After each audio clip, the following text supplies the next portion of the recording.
আমার নাম সাইফুল ইসলাম, বাসা বীরপুশিয়া দক্ষিণ পাড়া, এটা ৯ নং ওয়ার্ড, করুটা union. Karatia union, Karatia union ৯ নং ওয়ার্ড। আমাদের হাটে সম্পত্তি আছে, আমার বাপের সম্পত্তি আছে 23%। 23 ডিসেম্বরের থেকে আমার বড় ভাই পাবো 11.5, আমি পাবো 11.5। তখন মনে হয় এটা নিয়ে আবার হলো ল্যান্ড সার্ভিসে কেসও চলতেছে, মানে রেকর্ড সঙ্গে। আমার বড় ভাইয়ের বউ এর আগে মনে হয় যে আমি যে ঘর দিছি জমিতে, ওই সম্পূর্ণ ঘর আমার টাকা দিয়ে দিছি। দেওয়ার পরে মনে হয় যে সে জোর করে আমার ওই ঘরের থেকে ভাড়া উঠাইয়ে নিয়ে আসার পরে তখন আমি মাই মাতব্বর নিয়ে ডাইকে বসলাম। বসার পরে তখন মাতবররা বলছে যে তোমার কত খরচ হয়েছে। আমার এতটি খরচ হয়েছে, একটা হিসাব দিচ্ছি আর কি। পরে তখন ওনারা বলছে যে ঠিক আছে, তাহলে ও যে কেস মামলা চালাইতেছে, চালানোর পরে ওর যে এত টাকা খরচ হয়েছে, ঘর যে দিছে, কাঠ কিনছে, খাম কিনছে, হুতের খরচ দিছে, তাহলে তুমি যে এনে দাবি করো, তাহলে এগুলা তো দিয়ে তোমার লই করতে। পরে কয় না, আমি মামলাও চালামো না, কেসও চালামো না, আমি টেহাও খরচ করুম না। কে বলে?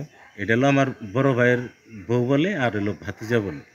ভাতিজা বলার পরে তখন, ভাতিজার নাম কি? মোজাম্মেল হক নিশাত। বলার পরে তখন মাতবর্গ অপমান করে চলে আসি, মানে খারাপ ভাষায় কথা বললে তারপরে চলে আসি। তখন মাতবর আমারে যুক্তি দিল যে তুই তো ওদের সাথে পারবি না, তাহলে তুই যদি কেসের থেকে সম্পত্তি ভাগ করা যায়, তাহলে ভাগ করে তোর তোর সম্পত্তির কেস তুই আলাদা চালা।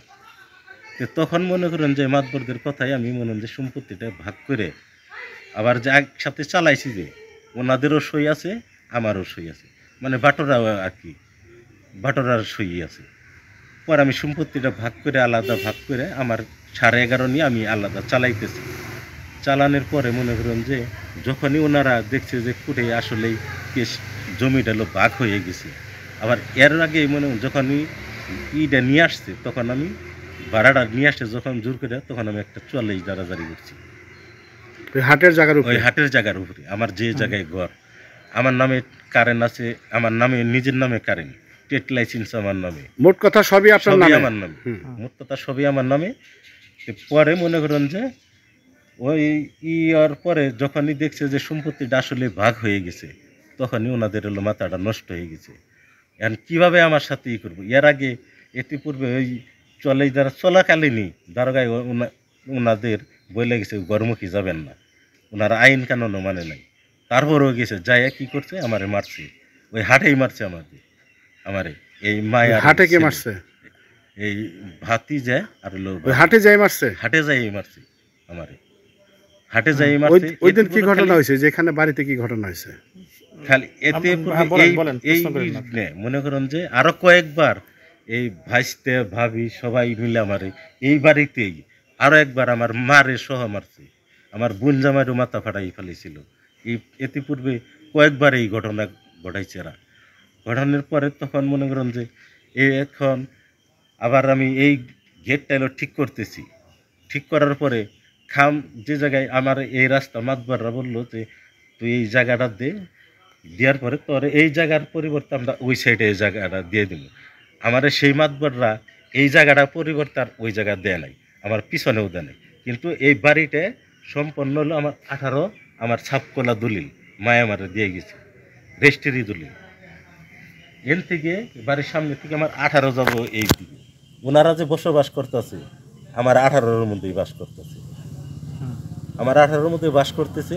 তখন মনে করেন যে এই গেটটা ঠিক করার পরে ওই রাস্তাটায় মনে করছে ওনারা যে চাইপে গেছে রাস্তা, যাইয়ে আমার বড় ভাইয়ের বউ বিউটি মনে করেন যে আমার সাথে যাই ঝগড়া বাজাইলো। ঝগড়া বাজানোর পরে তখন আমি এই গেট দিয়ে আমি ঢুকার পরে মনে করুন যে ভাতি যাইছে রুইয়া হারক দিয়ে আমার একদম বাইরে এলো। বাইরে এলে পরে আমি দৌড় দিয়ে এই ভিতরে ঢুকলাম। ঢুকার পরে মনে করুন যে যখন আবার হুতারে বললো যে এই জায়গায় আসতে হবো, ধরতে হবো, পরে মনে করুন যে যখন আবার এই দিক দিয়ে বাইরেতেছি, তখন ওরা মাইরে গেছিল গা, তখন আবার আমি বেরিয়েতেছি। বাইরের পরে ভাতি যায় কী করছে, আবার মনে করেন যে মায়ের হাতে দাও, আবার স্মারক রুইয়া নিয়ে তারপরে এলো আবার আইতেছে দুজন মারতে মারতে, তখন আমার এন থেকে পাঁচটা পাঁচটি করতে করতে ওই জায়গায় গেছি, ওই যে বেড়ার মধ্যে ফালাই মাইরে হাফের নাগাল বাইরে তারপরে ই করছে। আমার ওয়াইফ, আমার ভাগ্নি মনে করেন যে ওরা ছাড়াইতে গেছে, ওদেরও ছাড়ে নাই। আমার ওয়াইফ পরে আমার ভাবি বলতেছে যে এলো দাও দেখুবা। পরে ভাতিজা কি করলো, দাও যখন হাতে নিছে তখন আমি ওর দুইটা পায়ে ধরে টান দিছি যাতে আমার ওয়াইফের খুব না দিতে পারে। তারপরে মনে হয় আমার ঝ্যাংটা দা ছুটাইয়ে মনে হয় শোলটা তো বিরাট মর্দ সর্দ, আমি কুলাইতে পারি নাই। আমারও তো ডায়াবেটিস, আমারও ভিতরে এত তাগত নাই, ধরে রাখতে পারি না। পরে ঠাস করে যায় আমার বউটারে এই জায়গায় মনে হয় খুব একবারে নামাই হেলাইছে। পরে সদর হাসপাতালে নেওয়ার পরে প্রশাসন গেছিল, ওসি সাহেব এলো, প্রশাসন পাঠাই দিছিল দেখতে। পরে আবার সাংবাদিক হয়ে গেছিল, চলা দেয়া তো বাইরে সবাই রে, মানে ভাগ্নি যে আমার আত্মীয় বাড়ি আসছে ওনারেও ছাড় দেয় নাই, ভাগ্নিরেও মারছে। এতে এই পুবে মনে করেন যে শুনি যে এই ভাতিজার জমি, চাচার জমি ভাতিজারা খাবার নিগে জোর জুবুরি করে খাবার নিগে, এরকম বহু ঘটনা আমি শুনতেছি। তো এরকম মনে করেন যে আমার ভাতিজাইও, আমার ছেলে নাই, আমার একটা মেয়ে, এইভাবে মনে হয় যে আমার জোর করে এই সম্পত্তি গুনে খাবার নিগে আমার ভাতিজাই আমারে মারার জন্য, মাইরা ফেলানোর জন্য পদক্ষেপ নিয়ে ফেলেছিল। মোট কথা আপনার জমিটা গ্রাস করার জন্য গ্রাস করার জন্য এই অপকর্মগুলা করছে নাকি? হ্যাঁ হ্যাঁ হ্যাঁ, মোট কথা আমার জমিটা গ্রাস করার জন্য এইভাবে। এখন আপনি কি চাচ্ছেন? এখন আমি সরকারের কাছে আকুল আবেদন করি যে আমি ন্যায্য একটা বিচার যাতে পাই। এই যে ভাতিজায় যে এরকম একটা শক্তি পায়, এরা ইন্ধন দিয়ে লোক আছে এদের প্রত্যেক তো বাসায় আর বাপের বাড়ি হলো করটিয়ার থেকেও মনে করুন যে ইন্ধন দেয়, এবং কি আমার দুই ভাগিনাও এই ইন্ধন দেয় এদের সাথে। আপন ভাগনা? আপন ভাগনার বাসা হলো এই বাটাজুর পাহাড়ে, কিন্তু থাকে আমাদের এই জায়গায়। বাপে রাখে নাই, পরে আব্বা মনে করেন যে থাকতে কিছু জায়গা দিয়ে গেছিল, দলিল করে দিয়ে জানাই, কিছু করে দিয়ে জানাই, বাপে দিয়ে গেছে, মুখে দিয়ে গেছে দেখে আমরাও নাইরা এলো থাকতে দিছি যে থাক।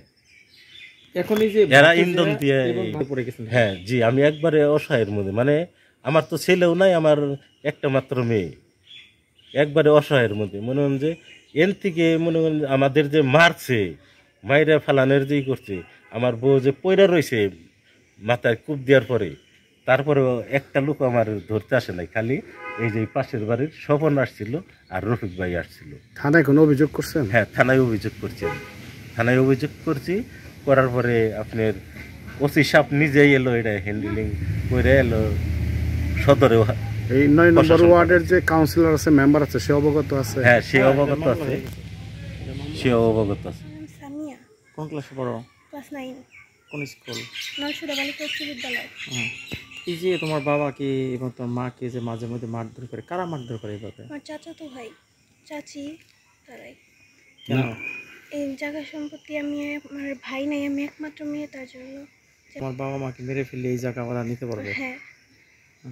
কথাটা স্পষ্ট করে আবার বলো যে বাবা মাকে মেরে ফেলে তারা জায়গা জমি সবাই একাই করতে পারবে, এর জন্য করতেছে। এই জন্য মারপিট করে। হিসেবে কি চাও? এই হিসেবে বিচার চাই, তাদের জন্য উপযুক্ত শাস্তি হয়। করতে পারে বা মাইরা ফেলতে পারে, এর জন্য তাদের। কে মাইরা ফেলতে পারে? আমার চাচাতো ভাই। নাম কি? নিশাত। নিশাত। আর কে? এত প্রশ্ন করলে পারে তাহলে এই হবে না। আমার নাম সামিয়া। আমার বাবা মাকে যখন তখন মেরে ফেলতে পারি জায়গা সম্পত্তির লোভে। আমার এই সরকারের কাছে একটাই দাবি যে আমি এই সন্ত্রাসীদের উচিত শিক্ষা চাই, উচিত বিচার চাই। আমি আমার একমাত্র মেয়ে হিসেবে আমি বলতেছি, সরকারের কাছে দাবি করতেছি যে এটার জন্য উপযুক্ত শাস্তি হয়।